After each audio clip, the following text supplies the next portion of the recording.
Europe 1, 7h25, Thomas Soto. C'est aujourd'hui que Manuel Valls commence sa tournée anti-FN à Forbach. On l'a évoqué dans le journal de 7h avec Michel Grossière. Mais il n'est pas le seul à se lancer dans ce combat. Bonjour Caroline Roux. Bonjour Thomas. Vous nous révélez ce matin qu'un autre ministre fait un travail de fourmi beaucoup plus discret pour toucher les populations tentées par le FN. C'est François Lamy, il est ministre de la Ville et il a mis au point une carte de France un peu particulière, un outil vraiment destiné à lutter contre le Front National. Oui, c'est ça. Alors le président de la République appelle cela le travail de marqueterie de François Lamy. Le document que j'ai eu entre les mains fait 1000 pages, des images satellites de la France avec encadrées en rouge les zones dans lesquelles on retrouve une concentration de pauvreté. Concrètement, ce sont les foyers dont le revenu est inférieur ou égal à 11 250 € par an.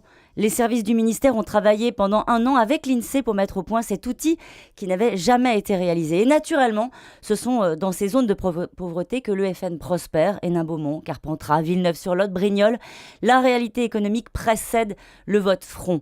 Ce document va servir de base désormais à toutes les politiques publiques et c'est là que le gouvernement va concentrer les moyens et les efforts. Bon, rapport de 1000 pages que vous avez vu, visiblement ils ont bossé. Cela dit, dites-moi si je me trompe Caroline, mais cibler des politiques en fonction du revenu, c'est pas complètement nouveau ça. Non, mais la différence c'est que le maillage, il est scientifique et ne laisse pas de prise aux petits arrangements locaux. À Amiens, par exemple, une zone urbaine sensible située au milieu d'un champ, ne pourra bientôt plus profiter d'une TVA à taux réduit. Politiquement, vous comprenez bien que l'opération va être périlleuse, évidemment, car certains quartiers jusqu'ici cibles de toutes les attentions ne rentreront plus dans ces critères et vont donc tout naturellement sortir des priorités. François Hollande a demandé par précaution, il est très politique François Hollande, la liste des maires qui bientôt vont devoir faire sans les aides de l'État, histoire de préparer le terrain, surtout avec les plus médiatiques. Il faut anticiper la grogne, évidemment. C'est un outil de plus, mais franchement, Caroline, ça va changer grand-chose à la lente marche du FN, ça ? Eh bien, vous savez quoi ? C'est au moins une méthode qui repose sur le bon diagnostic. Les coups de menton, les déclarations sur les valeurs, les mises en garde contre le Front National, ça ne marche plus.